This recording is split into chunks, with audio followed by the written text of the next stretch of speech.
Hey everybody, this is the Big JB from Morning Thunder, and today it's another life update.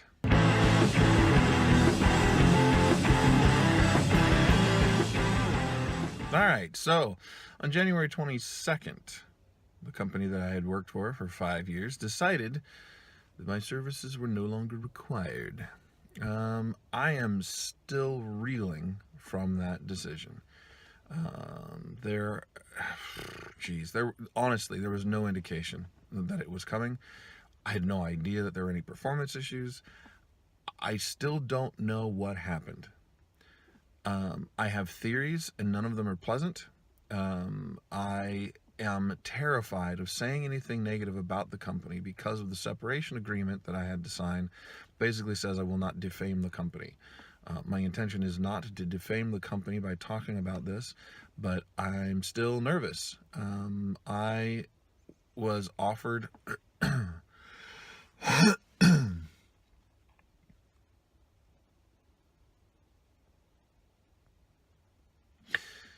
sorry, had to think about what I wanted to say. The company did do some things for me upon leaving that were very nice. I don't want to talk about the details of that because then y'all would have to be held to the same contract that I am, and that's not my point. The thing is that some of that stuff has not occurred yet. Those financial things have not actually been received yet, and that's okay. That's by design. So I don't. Before anybody gets all upset about how unethical that is, that's not the case. And those of you who also don't work in Washington, Washington is what's called an at-will state. That means that the company can relieve somebody of their duties, or the employee can leave for any reason at any time. There's no 2 weeks that's required. There's no heads up that's required. So that is not breaking the law. However, it is, I'm going to use the word unethical a lot. It is unethical, in my opinion, to let an employee go without sufficient notice and without sufficient cause or warning that's pending. A good manager will manage people so that they know where they stand performance-wise, and if there is an issue that's that serious, will let you know. I will confess that I have not always been great about this and making it very clear, but I also have received an incredible amount of pressure not to make too big of a deal of it and not to let somebody know. Basically saying, the pressure that I received was basically saying, hey, if you're going to be giving them a warning, a performance warning anyway, are they really going to be able to turn this around? And if they're really not, if you're not convinced that they are, then why string it out? Why not just let them go?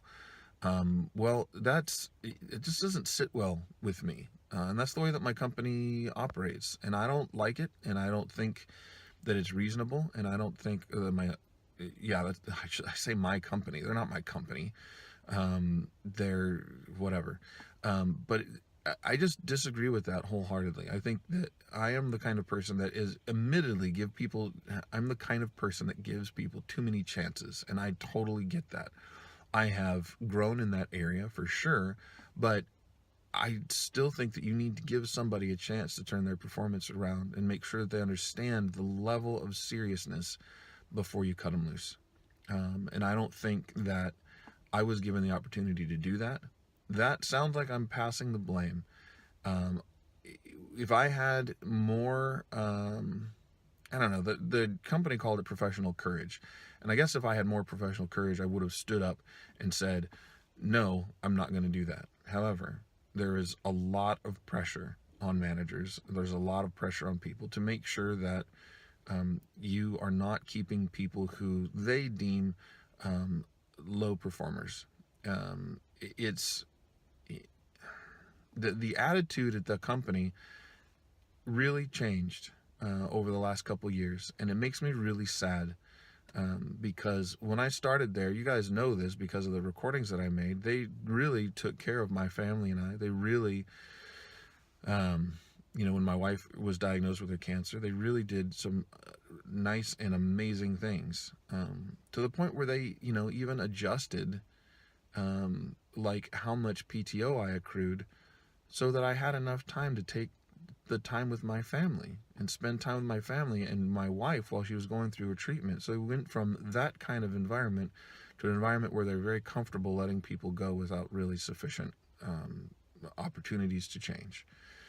Some people, I will say, were given many chances to change and did not, or to improve their performance, and they did not, and they deserve to be let go. But there were, I would say, the vast majority of people who were let go by me or any other department were it was insufficient, and the level of effort and the level of conflict and everything that went into that beforehand was ridiculous. There was none of that with me, and I mean that. I'm not just saying that. Look, it's been almost a month since the event, right?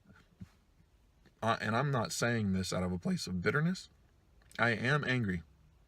I'm really angry, and I am very bitter about what happened. But I am not saying this in a situation of revenge or anything like that. I literally did not know ahead of time what was happening. It came as a complete shock, and a good manager not only gives people opportunities to change and grow and to be coached, but a good manager will also make sure that the reason why a good manager does that is so that obviously you can turn somebody's performance around. But when it comes time to let an individual go, there really shouldn't be any surprise. It's something that I've been trained on for 18 years practically, on 17 years anyway, that it should never come as a surprise to somebody.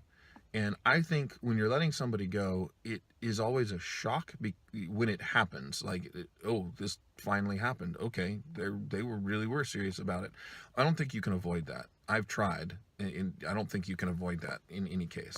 But in my circumstance, there was never any attempt whatsoever, as far as I could tell, to make it plain to me that there was an issue and that there were issues. I didn't know of anything. And all I was told, I know what I was told, but what I was told was not accurate and sounded like some BS that was made up to make it so that so that they could salve their conscience, and that it sounded like there was a good reason. Again, it's an at-will state, so they can terminate for any reason at any time. I don't have cause for dismissal without cause. I don't feel like I was discriminated against because of my age. I don't feel like there was any racial thing, obviously, because I'm white and that they were white. I mean, I hate to say that for viewers who are another ethnicity. I don't mean to sound like that's white privilege, but obviously there's no racial discrimination because yeah, obviously, it's a sad state of affairs. But anyway, I just don't get it.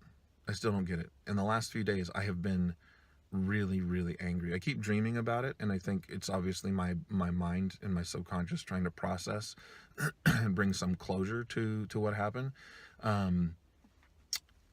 But I'm really angry about it, and I feel really frustrated that the company went from what they used to be to what they are now.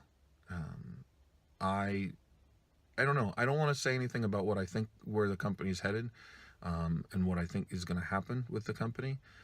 I save that for private conversations because I want to be very careful. But the thing is, like I said, I'm terrified of violating that agreement that I have, the separation agreement, because I feel like they were underhanded and they were dishonest in how they handled things. I don't trust that they will honor the separation agreement, or they will twist things that I say or do into a cause for not following through on their part of the service agreement. And that would be devastating because my wife is cancer treatment and I have a family to take care of.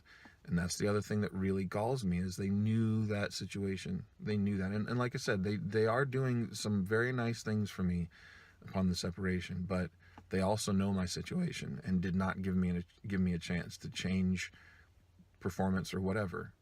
If they did, they were things that were mentioned, but not to the level of, this is really serious. If this doesn't get turned around, we're going to have a different conversation. Never happened.